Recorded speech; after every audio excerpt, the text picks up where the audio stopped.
This is the reading of Craniopagus by Copper Rose. Rating: mature. Archive warnings. Graphic depictions of violence and major character death. Relationship tags: Martin Blackwood / Jonathan John Sims, the archivist. Martin Blackwood / Johnny DeVille, the Mechanisms Ensemble / the Mechanisms Ensemble. Basir Hassan / Alice Daisy Tonner. Lessir Edda / Marius von Raum. Additional tags: Canotypical violence, body horror, body sharing. I honestly don't know how to tag this. 2 minds, 1 body. Talk of non-consensual mind/body modification. Dialogue heavy. Its pronouns for the toy soldier, the mechanisms. Its pronouns for Michael, the distortion. Talk about sex but no actual sex. Existential crisis. Asexual Jonathan John Sims, the archivist. Omnisexual Johnny DeVille. Mostly because I heard IRL Johnny say he was omnisexual, and that's been my headcanon ever since. Panic attacks. An old man gets stabbed. It was fun to write. Shower scene, but it's not supposed to be sexy. Just a sad, wet cat of a man trying to get blood off. Pining. Mutual pining. Temporary character death. They, them pronouns for Lessir Edda. Buried alive. Summary. As if being kidnapped by the circus or being threatened by the distortion wasn't bad enough. Now John had to deal with a new consciousness waking up in his head. Or perhaps not his head at all. Johnny did not agree to Raphaella's little experiment, so he's most certainly not happy about waking and realizing he's sharing his body with some nerd. His circumstances were odd. Kidnapped by evil mannequins, his skin absolutely slathered with lotions, and sitting there letting his would-be murderer tell him all the ways it had been wronged by his predecessor. One would think that any one of those things would be where the wrong feeling was coming from, but no. It was hard to explain why or how, but there was something in his mind that felt out of place. Almost like something volatile and strange was waking up inside of him. Or perhaps it was more correct to call it a someone. Like a consciousness was worming its way to the surface of his mind. Michael, the strange disordered being that it is, spoke for some time on this was going on. It told him of Gertrude Robinson and Michael Shelley, and ultimately that it was going to have to kill him. But when it cut him free, it stared at him with a kind of curiosity that seemed out of place. Archivist, Michael had begun, cocking his head like it couldn't quite understand what it was looking at. What have you done now? Surely being in my presence for such a short while didn't put that there. John's heart thumped in his chest, looking at it in confusion. It made all the worse as his body began to twist and shift, getting far too close to him, so that it could get a better look at whatever it thought it had done to himself. It ran one of its long, knife-like fingers across his cheek and drew it back so a bit of blood was under its nail. With a curious look, it tasted the sample it had taken before giving a hum. No, this is old, Michael had decided more to itself than John. Then it fixed his eyes on him, more accusatory. Have you been keeping secrets, archivist? No, of course you have. Perhaps the better question is how you've kept this secret from me. John desperately wanted to argue that he had no idea what Michael was talking about, but he felt this push of this something, the harder he had tried to resist. I don't know, he admitted finally. I don't know how it got in my head. I'm not even sure what it is. Why, it's a person, of course, Michael answered back, almost teasingly. Jonathan Sims. He always tasted of falsehoods, but I could never understand why. But now I see. You didn't even know. You're as much as a lie as I am. 2 peas in a pod, as they say. It throws its head back in an echoing, static-filled laughter. It gives John a headache and almost seems to draw the thing out of his mind faster.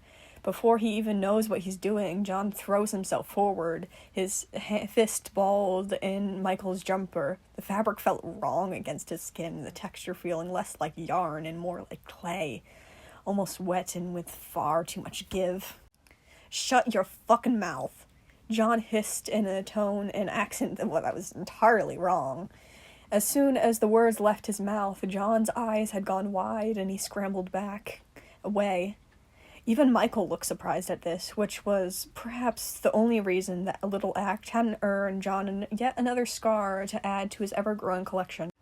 "What was... That wasn't me," John insisted, looking to Michael almost like he needed it to believe him, almost that he thought it might help him. But Michael looked back more than a little fascination. "No, Archivist, it was not. It seemed that your new flatmate is a bit aggressive." It laughed again, finding far too much enjoyment in its own joke. "Such a pity I have to kill you when you finally have gotten interesting." There's more laughter in the room. This time it's coming from John, but it's wrong. It doesn't belong to John anymore. The words that follow do. "I'd like to see you dry, you lanky motherfucker." John's hands clasp over his mouth and stumble away. "Stop!" he demanded to an open room. "Whatever this is, please stop." "We ain't dying to this weird bitch," John heard from the back of his mind, "and we sure as hell ain't going into one of its fucking doors." John's hand quickly followed their way and grabbing fistfuls of his own hair. "Who are you? What is this? What are you doing in my head?" "Name's Jonny DeVille, captain of the Starship Aurora," it answered back proudly. "And I'm afraid you've got it twisted. This ain't your body, it's mine.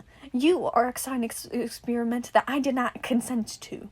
Don't worry, though. Next time I see Raphaella, I'm gonna fucking kill her." "That's ridiculous," John snapped.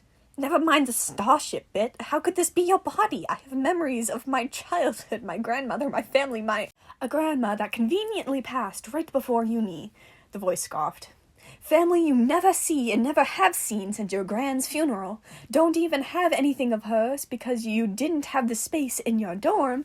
You never have thought it was strange that you literally have no family that cared enough to contact you when you both got your scholarship or after you graduated uni, or to even check on how you were doing after you buried the woman who raised you. Come on, John, we both know you're smarter than that." John was stunned into silence. He really tried to find the lie in the voice's statement. He desperately tried to think of even once that he had spoken to any of his family since he started university, but there was one to be found? No, that was the simple answer. He hadn't even seen or heard from any of his family since his grandmother passed. They'd barely even spoken to him at his funeral. What did his family members even look like? He struggled to call any of their faces, any of their names even, or his grandmother. What did she look like? What was her name? The woman had taken care of him since he was 3 years old. How could he not remember her face? He let out a ragged breath and he realized he was crying. Suddenly he couldn't hold back the sobs that escaped him. Was this real? Was he actually fake? Had he always been this? What exactly? Some cruel joke made up by literal aliens? A voice scoffed in his mind again. "Are you seriously crying right now? Pal, your life just got 1,000 times more interesting. You're an immortal space pirate." "An immortal space pirate?" John parroted back. "You sound ridiculous right now."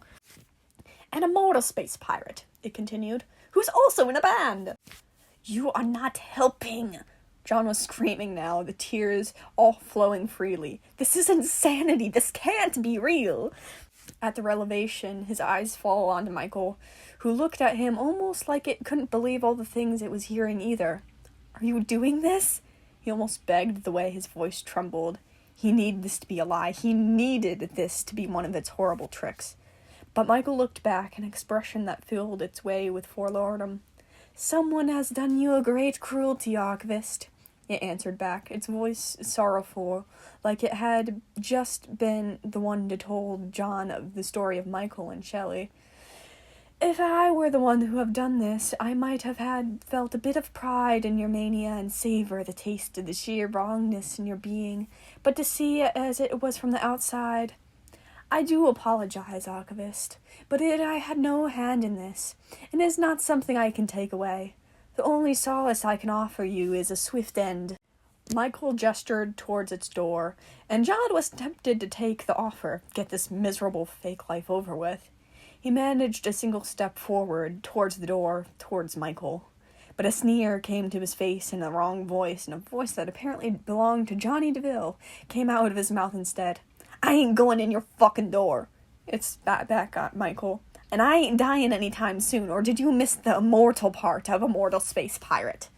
Michael paused and stared at him for a long moment before it simply nods. "You claim you can't die. Perhaps you can't. Then the archivist has nothing to fear from the circus, as long as he can escape without losing his skin, of course. Are you willing to risk the end of the world on that possibility?" Jonny laughed before looking around the room. "Don't you worry your pretty little curls about that. You're talking to the leader of the mechanisms. Violence is what I do best. Getting out of here is going to be easy, and most importantly, it's going to be fun." And with that, John's body was moving, but he lost anything that could be considered control. He could only watch as his hands worked without his permission. There was plenty of junk in this room, mannequins, ropes, scraps of wood and metal, all left unattended and within the reach of the archivist. Nicola simply hadn't thought that he would be able to escape on his own, and certainly hadn't thought that he would make his own makeshift weapons out of all this junk. Eventually, Jonny was finished with his project. He pocketed several pieces of sharp metal to use as makeshift knives, a length of rope was spooled over his shoulder, and a mannequin arm hung over his other shoulder. And eventually, he had a long piece of rhubarb that was broken in just such in a way that it ended in something of a point in one end, and could easily be used as an effective weapon. This all seemed to please Jonny just fine, almost like this was fun for him, and John suspected it very much was. Michael, for its part, only watched. It seemed like it wanted to interfere more than once, shifting on its feet and in its form, like it didn't know what to do next. But it never approached him. Eventually it seemed to make a decision, stepping away and going back through its door. Apparently it deemed this version of the archivist capable to handle himself. Before going, it looked back at him and gave him a small hum before speaking. "You've given me much to think about, archivist and space pirate. I do hope you escape the circus. Given what happens from here, it seems it will be great fun." And then it was gone. "All right, John," Jonny spoke with a grin, either not noticing or not caring about Michael choosing to make its leave. "You ready to see something special?" "I get a choice in the matter?" John asked, suddenly realizing he could speak, even if only a voice in his mind. "No," Jonny laughed back at him. "I just thought I should make sure my flatmate isn't going to freak out on me when this all starts. I know you seem eager to gloss over it when Michael brought it up, but you realize if they kill us and get our skin, they are going to end the world. Wouldn't be the first world I've seen ended." He shrugged, already moving towards the door. "Not that it matters, because I said, we're an immortal space pirate. Keep up, Jonathan." John doesn't know how, but he sighs inside his own mind. This man may very well be the most aggravating person he's likely ever to meet. Just don't get us killed, and just call me John, please. He only laughed at this, and John began to wish that he could close his eyes until it was all over, but it would seem that now none of his motor functions belonged to him. He might as well let Jonny do the worrying for a change. It was almost a blur once Jonny got into it, a violent frenzy-fueled man. The moment the first living mannequin was in sight, he had somehow lobbed the thing clean in half with a piece of rhubarb before smashing its head in. Naturally, that alerted everything within earshot, and they found themselves being rushed from all angles. John was certain this was going to be how he died, but instead a flurry of blows followed, swinging, punching, kicking, even biting, all with maniac laughter that might have matched Michael in its enthusiasm. At some point, the rhubarb got stuck in the mannequin's torso, but Jonny didn't falter. He grabbed the mannequin arm that he brought with him and began to swing that instead. John couldn't help but marvel at the odd skill, as though killing things with a severed arm was an old hat to this man. Of course, they were hit plenty themselves. John felt more than a few blades pierce his skin, but Jonny didn't flinch, barely even seemed to realize that the cuts were there, and by the time he stopped swinging, those cuts had already healed themselves. It was terrifying. As far as John was concerned, at least it was over. "Can we leave now?" he all but begged. "Are you kidding?" Jonny demanded. "We haven't seen Nicola or those cockney freaks who nabbed you." "Jonny, please, I appreciate if you care about what they did to me, but I don't need— This ain't just about you," Jonny snapped. "This is my body too. It was my body first, and this is for me, regardless how you feel about it." He sounded disgusted and continued to march through the building. Flashes came to his mind. The month of being moisturized and force-fed and restrained. Had Jonny been aware but unable to act this whole time? Or was he only aware and just able to see all the things that John had experienced up until now? John didn't know, but he could feel Johnny's fury boiling over. So they went, room by room, killing everything in sight. If it moved, it died, and eventually the mannequin arm broke as well. But that was fine. Jonny simply tore a leg clean off the table and began dual-wielding it with one of his makeshift knives. They also continued on like that, right up until they finally found what he was actually looking for. They had found themselves in a large auditorium. On the stage was Nicola Orsinoff and Sarah Baldwin, along with something horrible that John vaguely recognized was the calliope that had disappeared from artifact storage some time ago, but it was horribly wrong, and now more made of people they had collected than the actual instrument itself. Both Nicola and Sarah barely noticed them at first, distracted by looking over a few new skins they had collected, pieces they intended to add to their choir, though upon his not-so-subtle entry, they both turned to see Jonny. Sarah looked shocked and unsure what was about to happen, but Nicola, they looked oddly delighted. "Oh, Archivist, is that you?" Nicola seemed to giggle a bit. "Whatever happened to you?" Jonny glared for a long moment before he growled back, "Toy soldier!" He spoke the words like an accusation. "If that's you, you better take off that fucking face now. Otherwise, I hope you're ready to be smashed to bits." "Oh," Nicola says, this time sounding just as surprised as it sounded excited. Its tone then changed, sounding almost robotic and somehow even more unnatural than it did before. "Jonny, you're back! So good to see you, old chap." Its hand came to its face, and the skin it was wearing was immediately ripped away and thrown behind with little regard. "The Aurora must have finally come back for us. I can't wait to see all of our friends again. Shall we be going?" Sarah looked truly lost, looking between who they knew to be Nicola and the Archivist. "I don't understand. Is this some kind of trick?" she demanded. "Nicola, that is the Archivist. You're wearing his skin for the unknowing, remember? You're going to dance the world anew?" "Oh, right, the unknowing," the strange wooden figure said, rubbing their chin curiously, almost like they had forgotten their life's purpose. "Jonny, would it be all right if I used your skin for a magic ritual? We're going to make an apocalypse. Doesn't that sound grand?" "No!" Jonny shouted back at them, throwing his hands up to emphasize his frustration. "No rituals! Period!"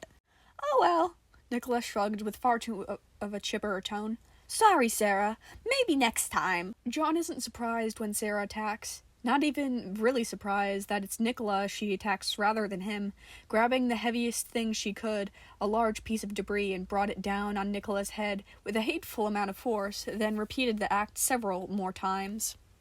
They only watched for a bit before Jonny had gotten bored and decided to cut in. It hadn't occurred to John that he might actually have a plan for the rope he had gathered, which made it quite the surprise when he managed to lasso Sarah with ease and pull her off Nicola. He threw her down before she could get back up, and he was bringing his foot down upon her head, repeatedly smashing it into the concrete until it was a mess of bits of plastic and loose skin. When she finally stopped moving, Jonny just grumbled, "John, we have to talk about these nudges. Normally I don't mind taking my time killing a bitch, but I think we have to invest in a pair of boots. At least." John began, but struggled to find the words. "Are you serious right now? You're friends with Nicola Orsinoff, apparently, and you just watched her die, but your priorities are on my footwear?" "They ain't my friend," Jonny answered back in a dry tone, "and they ain't dead." "No worries, my good man," Nicola called from its place on its ground, its pieces seeming to be putting itself back together. "I will be ready to go in just a moment." "What? How?" "Great. While you're doing that, I'm gonna light this place," he warned them, pulling out the golden spiderweb lighter that always seemed to be in John's pocket. "Oh, jolly good. It's been some time since we've done some good arson." There's a pause before John dares to speak. "Do we have to wait for them to reform before we set this place alight?" "No, trust me, I've set them on fire plenty of times. It's not going to keep them down for long." For the second, John hears himself sigh in his own mind, and then wonders what he did to deserve any of this. So, this is my first time ever recording a podfic, and I really hope I do it justice. Craniopagus has been one of my favorite fics since I've got into the mechanisms, and it's perfect. Chapter 1, it brings the perfect vibe to Johnny's crack energy of just insanity, and John's absolute horror of realizing there was someone else in his head. Anyways, I hope you all have a good morning, evening, or night, and make sure to drink water!